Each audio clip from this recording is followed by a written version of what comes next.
শিবরাত্রি উপলক্ষে শিবতীর্থ জয়ন্তী মহাকাল ধামে লক্ষাধিক জয়ন্তীর সমাগম। প্রতি বছরের ন্যায় এবছরও শিবরাত্রি উপলক্ষে জয়ন্তী মহাকাল ধামে প্রচুর ভক্তের সমাগম হলো। শুধু ভক্ত নয়, জয়ন্তীতে আগমন হয়েছে অনেক সাধু সন্ন্যাসীদের, বসেছে অনেক দোকানপাট। প্রতি বছরই শিবরাত্রির কয়েকদিন আগে থেকেই জয়ন্তীর বড় মহাকাল এবং ছোট মহাকাল ধামে লক্ষাধিক ভক্তদের সমাগম হয়।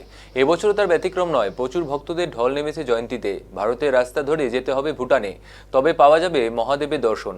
আর দেবাদিদেবের ভক্তরা সমস্ত কষ্ট সহ্য করে পৌঁছে যান জয়ন্তী মহাকালের এই শিবতীর্থে, যা বড় মহাকালের ধাম নামে পরিচিত। শিবরাত্রি উপলক্ষে প্রতি বছরের ন্যায় এবছরও জয়ন্তী মহাকাল ধামে লক্ষাধিক দর্শনার্থীর সমাগম লক্ষ্য করা গেল। শিবতীর্থ জয়ন্তী মহাকাল ধামে প্রতি বছর পশ্চিমবঙ্গের বিভিন্ন জেলা এবং পার্শ্ববর্তী রাজ্য আসাম থেকেও বেশ কয়েকটি মানুষ এবং প্রতিবেশী দেশ ভুটান থেকেও দর্শনার্থীর সমাগম হয়। প্রতিবেশী দেশ ভুটান পাহাড়ে জয়ন্তী মহাকাল ধামে পৌঁছাতে হলে প্রথমে আলিপুরদুয়ার জেলার বর্ষা ব্যাঘ্র প্রকল্পের ঘন জঙ্গল পেরিয়ে, পরবর্তীতে জয়ন্তী নদী পার করে এবং বেশ কয়েকটি পাহাড়ি নদী ও ঝর্ণা পেরিয়ে হেঁটে প্রায় 3000 ফুট বেশি উচ্চতা পাহাড়ে হয়ে পরবর্তীতে মহাকাল ধামে পৌঁছাতে হয়। ভুটান পাহাড়ের সরু উঁচু পথ বেয়ে তবেই মহাকাল ধামে পৌঁছানো যাবে।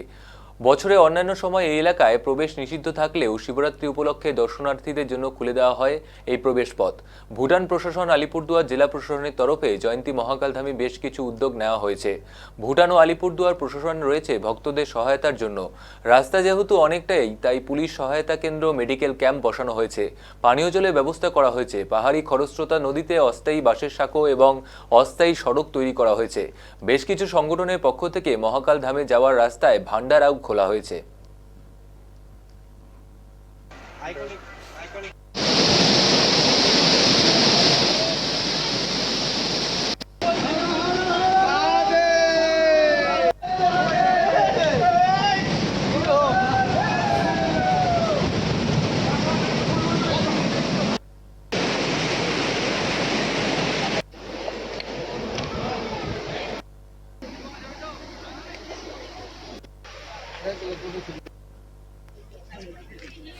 पूजा हुआ है, हर चीज का दर्शन बहुत अच्छा हुआ है। अच्छा, यहाँ की पूजा में तो एक आस्था है, रास्ता बहुत अच्छा है, बहुत बढ़िया। क्या सुने हैं ये लोग? घूमने के लिए भी एक आदमी का टूर करने के लिए भी अच्छा है, और एक मतलब आदमी को जैसे बोरिंग ना हो, इंजॉय भी मिलता है। अब पूजा का मामला में बहुत अच्छा है, एडवेंचर कैसा है? बहुत अच्छा है। व्यवस्था कैसा है? व्यवस्था बहुत बढ़िया है, ऊपर में खाना पीना सब देता है, सब फ्री है। जो क्या नाम खाना आपका? है, मेरा नाम राकेश कुमार हुआ, कहाँ से है? किशनगंज से। क्या तो कितना बिहार। समय लगा? यहाँ हम आए थे सुबह 9 बजे, हम 1.5 घंटा में चढ़े, 1.5 घंटे आधा घंटा में हम उतर गए। ठीक।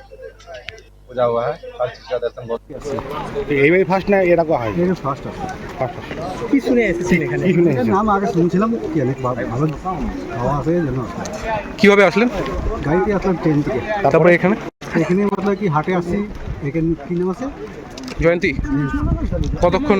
দাদা এখানে এসে এখানে আসলে কালকে আসছি বিকালে, আর সকালবেলা চলে গেল। কেমন লাগছে এখানে? ভালো ব্যবস্থা কেমন? ব্যবস্থা ভালো আছে। কি নাম? হ্যাঁ? কি নাম এখানে আপনার? তো একটা আমার নাম মেঘনাথ আর শর্মা। এখানে তো এখানে একটা অনেক লোকের আস্থা, প্রচুর লোক আসে। এটা তো আছে, এটা বাবাকে দেন আছে কি সব প্রচুর লোক তো আসবেই আসবে 100%। ওকে, থ্যাংক ইউ। হাটাপথে কতক্ষণ লাগলো পৌঁছাতে? হাটাপথে কতক্ষণ লাগলো পৌঁছাতে? হাটাপথ কিন্তু যাইতে সময় লাগলো 1.5 ঘন্টা লাগলো, আসতে সময় मतलब आधा घंटा লাগলো। কি নাম? মেঘনাথ আর শর্মা।